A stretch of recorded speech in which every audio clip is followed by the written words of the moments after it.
My name is Tom Worley, the director at OSU South Center and the host of South Center's Chat. Today we will be visiting with Nurlan Kuldybayev from Kazakhstan, a short-term visitor. Stay tuned, we'll be right back.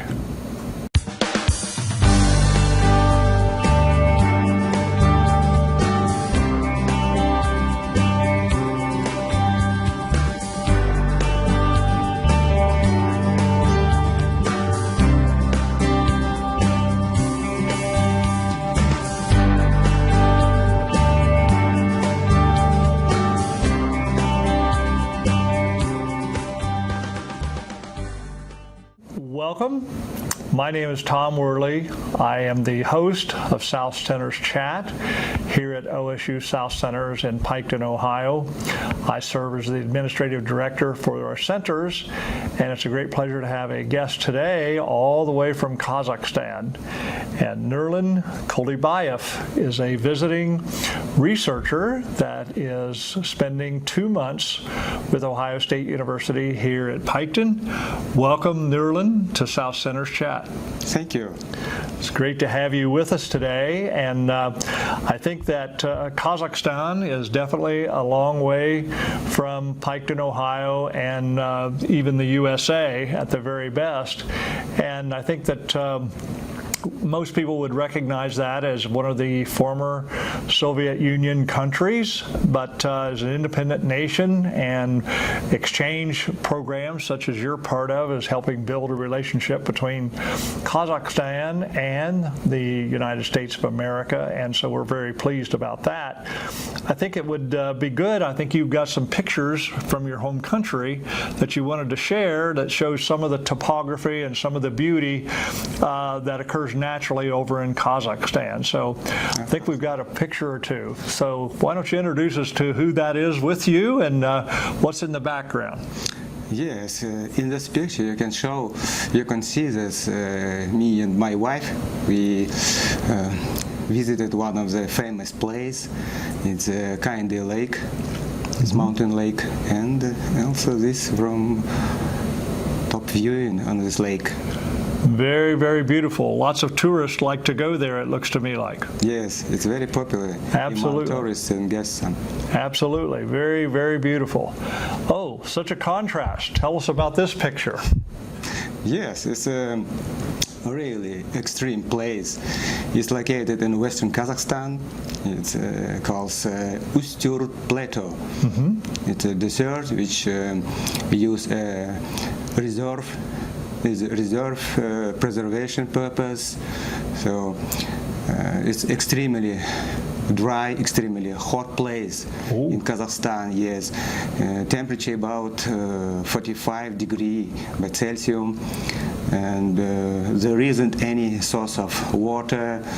Anyway, it's a very interesting and amazing place in Kazakhstan. Wow. Many tourists try to visit this place. Mm-hmm. Mm-hmm. Well, it's a fascinating looking scene, I'll say that. Very different topography. Yes. This next one. It's a mountain. It's one of the peak mountain. Yes, it's South Mountain near our South capital. It's very interesting and very popular place among local and our guests and tourists also. You can see there's some forest and foothills. Yes. But it goes above the tree line, I see. Yes, exactly. Yes, yes. The next picture, now, that reminds me of someplace in America when I look at this picture of the Grand Canyon out in Arizona way, but this is in Kazakhstan. Yes, exactly. This is like Grand Canyon. Mm-hmm. It's called Charan Canyon. So it's located in the east of our region, Almaty region. So about 200 kilometers from South capital. So of course it's much smaller than Grand Canyon, but it has described as being impressive also. Yes. Mm-hmm. Yes. Very, very beautiful. Inside, yes. Yes. Oh, here we have some animals in the picture. Yes, this is mountain plains. Very, very popular for our rural farmers. They used year-round, and where horses keeps and maintain year-round. They can graze in pasture. Yes. Now, do farmers use that land, those high plains, for cattle pastures as well? Yes, of course. For cattle and sheep also. And sheep both. Okay. But the horses are generally wild horses. Not wild. It's just one of the domestic animals. Oh, they are. Okay. Yes. So a farmer would be tending to these horses. Yes. Rear. Yeah. Okay. Oh, and now we turn to something agriculturally. In addition to the livestock, I see these as apples. Yes, exactly. This is apple trees, which cultivated near the south cities, especially in the south capital Almaty.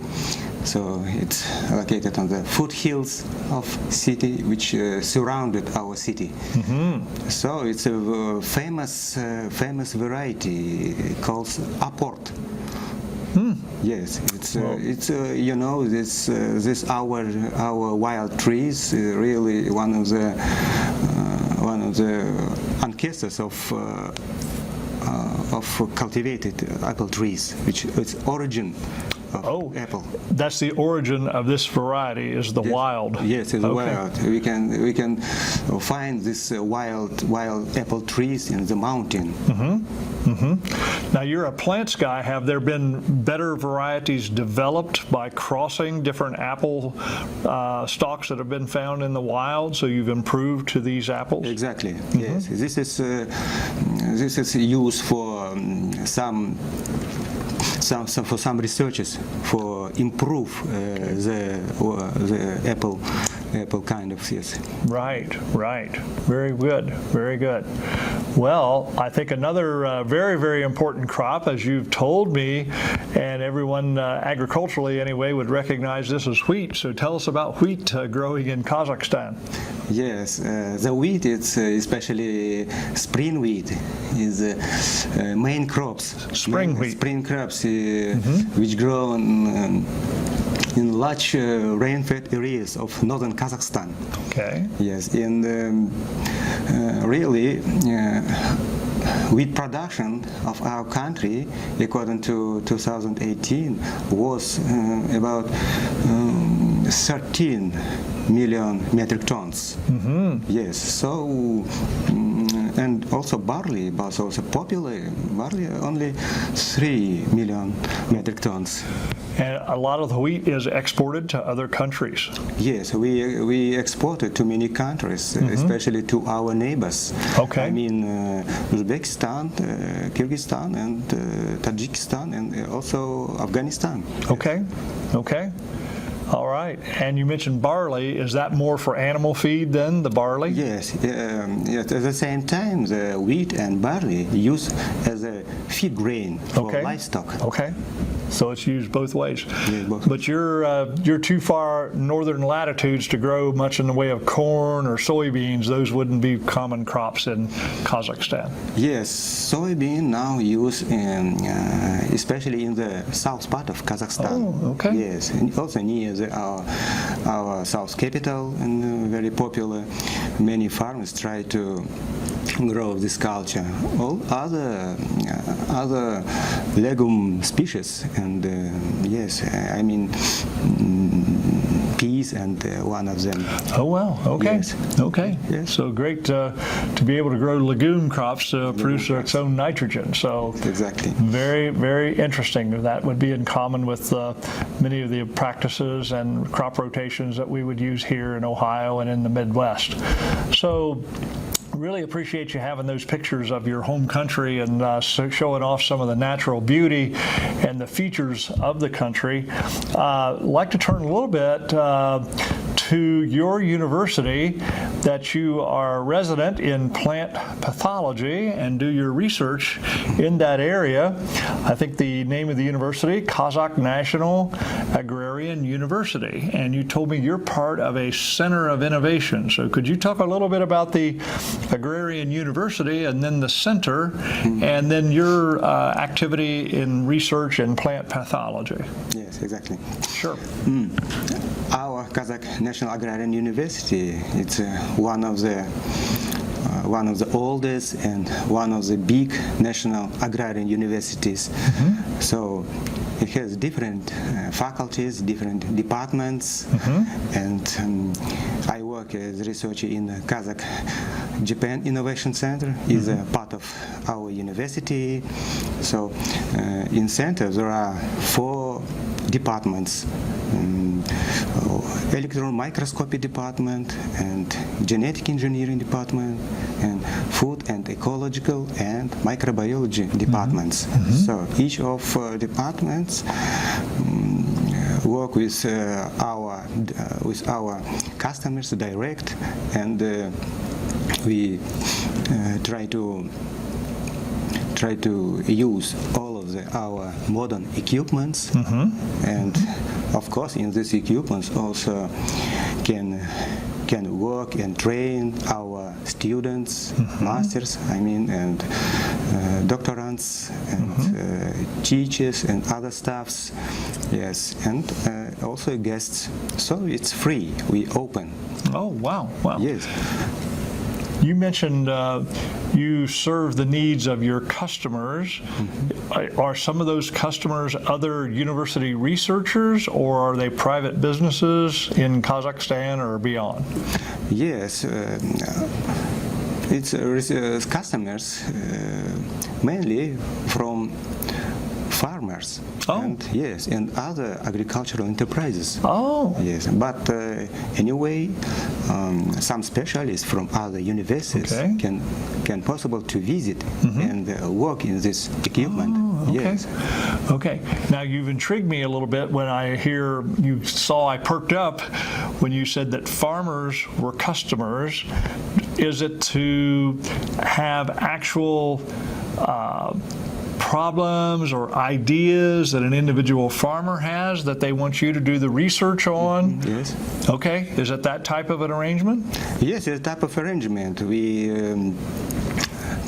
We try to arrange with any of farmers. Okay. Yes, and also different some agricultural organizations. Okay. Also possible to allow to work with us. And first of all, we try to help to farmers, especially. Yes. Improve their technology and understanding. Yes. What do you have any kind of examples you might share? Is it at a wheat breeding or disease work from a plant pathology standpoint? Wheat being one of the major crops, that and barley, and then maybe the livestock. Are there examples of problems and issues that your center has been addressing? Yes. Now we are going on our current project. This project concerned with influences of Fusarium species. It's a fungi, Fusarium species, on some physiological processes in soybean. In soybeans? Yes, it's the topic of our current project. Okay. So it's the experimental station located in western Kazakhstan, in Aktobe region. So we now in this last year, this year, and next one, we will work with this experimental station place. Yes. Okay. And your university has land available to carry out research in the West? Yes, of course. We try to connect with any of regions of our country. Okay. Yes, and help any other different demands here. Okay. Well, this fusarium, I know we have that in wheat crops here. Is it a problem in your wheat crop as well as in soybeans? Of course. Okay. Some species is really affecting this soybean. Okay. Fusarium species, and nearly we investigated some fusarium species. It's Fusarium equiseti. It's one of the last article we devoted to this species.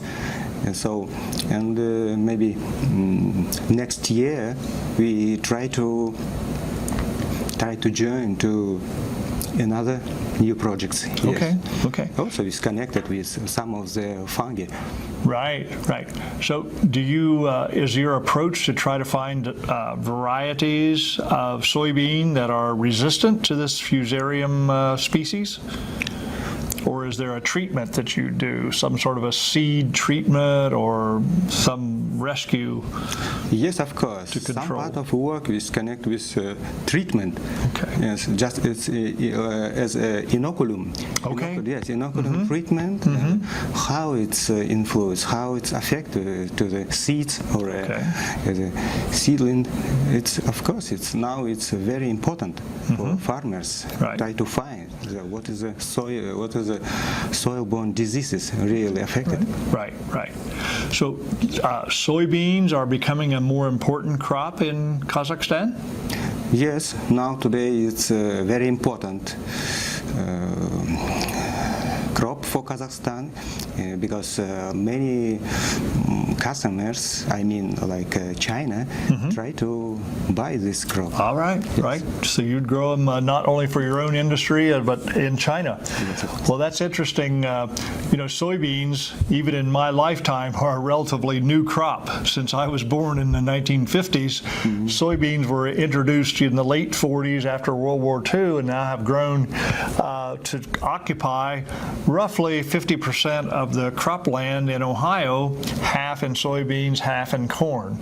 And across the Corn Belt, I think corn is still slightly ahead, but soybeans have grown in so many ways and present good multiple uses both in human food and as well as in livestock feed. And I just happened to read a little article, an update about developing soybean varieties that are adapted to sub-Saharan Africa. So all around the world, interest in protein crops, and the soybeans have such versatility. So it sounds like you're on the right track with your innovation center and trying to develop better soybean varieties and the inoculums. I can remember adding that to the seed box on the planter when soybeans were planted. I think that's not as common as it might have been, but very interesting. Are there other things that you've done in the past as far as your focus on research that in addition to the work on soybeans, is there other crops or other activity that you want to share? Yes. Nearly we arranged with one of the farmers to work with wheat cultures, yes, Okay. wheat cultures, and which will relates to one of the also fungus diseases, Okay. fungus diseases like root rot and others. Is so many different diseases which really affected to wheat and other grain. Yes. Are you able to grow wheat year after year in Kazakhstan as an annual crop, but you repeat it year after year, or do you have to rotate? Yes, of course, we rotate. It's You a rotate. scheme. The scheme which rotated, I don't know, for the 3 or 5 years it rotated. It's just like fallow, wheat, and oat maybe, or barley, Oats and, or barley. and again fallow. Yes. Fallow. Okay. Like this rotation was. Okay. Okay.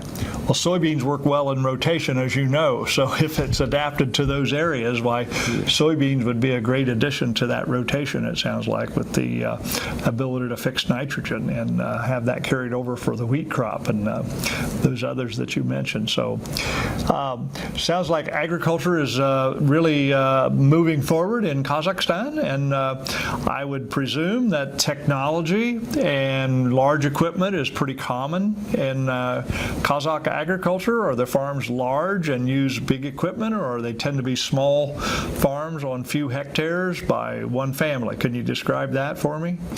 Yes, usually in our country there are many types of agricultural using farmers,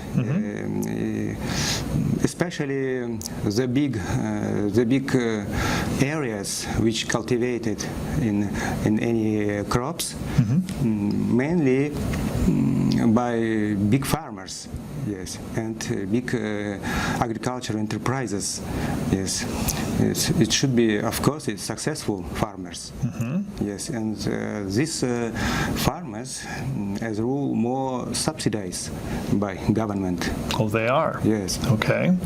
And middle and low our farmers, of course, have not so more assistance or help, but anyway they try to grow different kind of crops and try to improve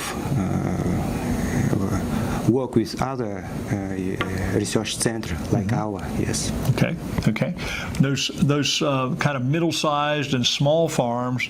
You had the example of the apple orchard with the cultivated varieties.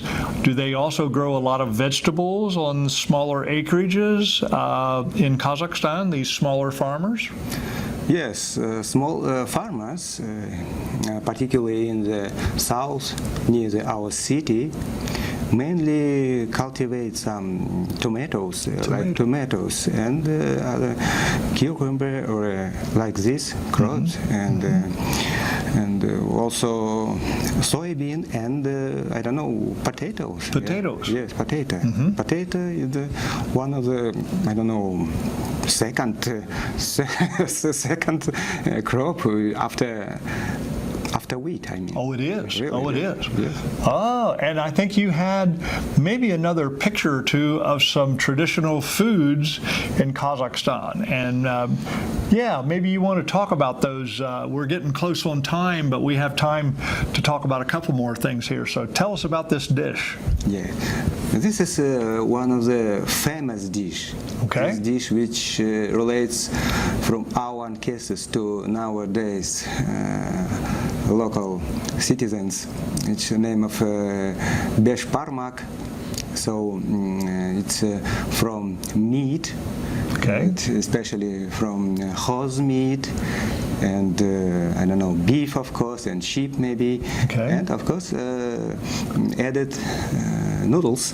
Ah. So the meat and the noodles boiled Okay. during maybe 2 or more hours, Uh-huh.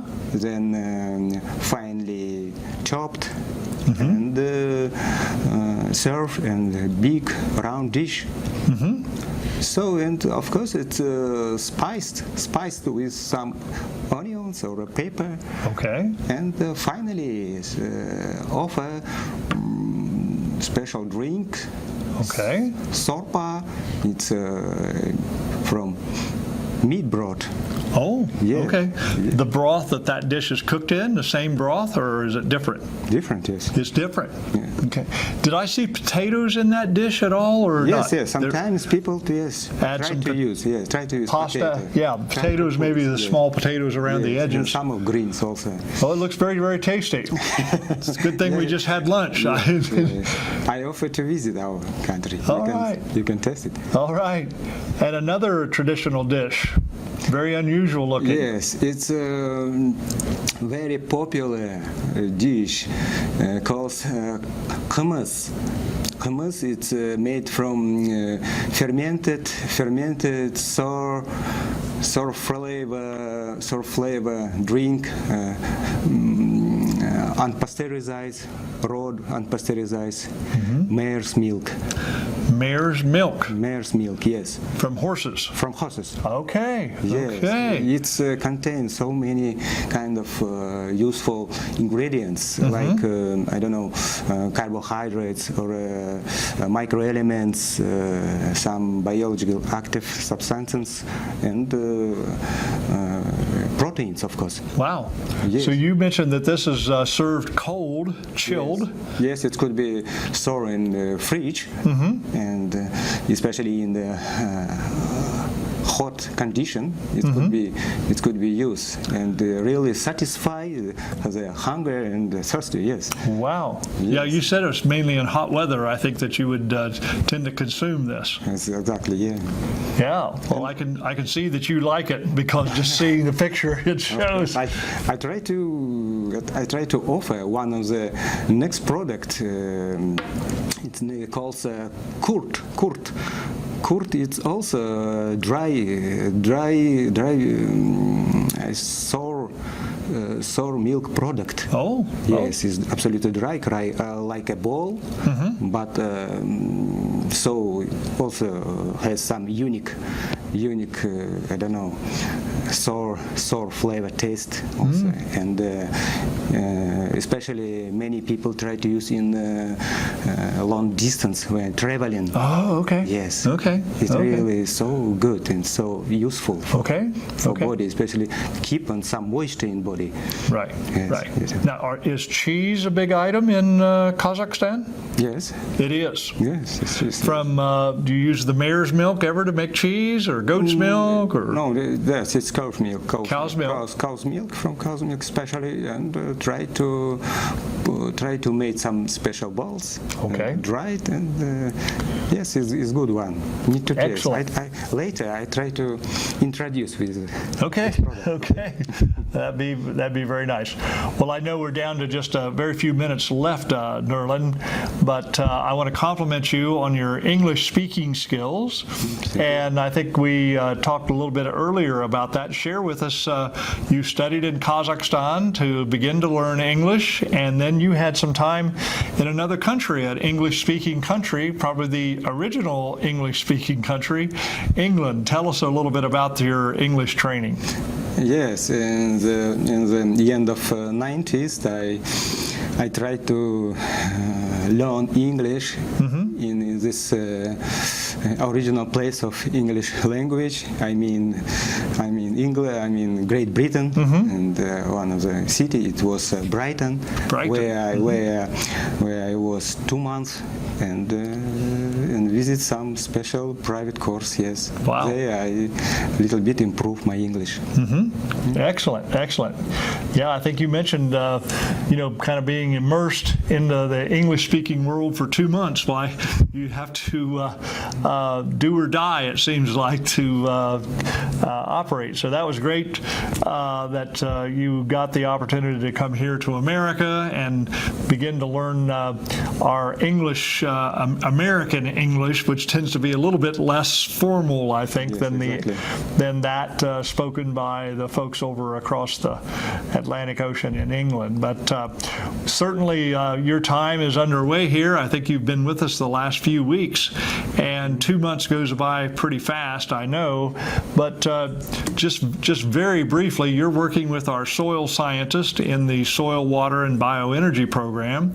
So you're working in the lab some and doing some things that are related to some of your work back in Kazakhstan. Yes, I stayed only 3 weeks here, but I already learned some special concepts of soil health. I mean some which related to soil health components of determination of soil organic matter, maybe, and other issues. So it's supposed it be trained by other issues. Absolutely. Yes, like I don't know, using of soil quality field test kit, of course, and soil organic matter calculator. Yes, it would be very useful, and it's really our priorities and our demands of our university. Yes. Right.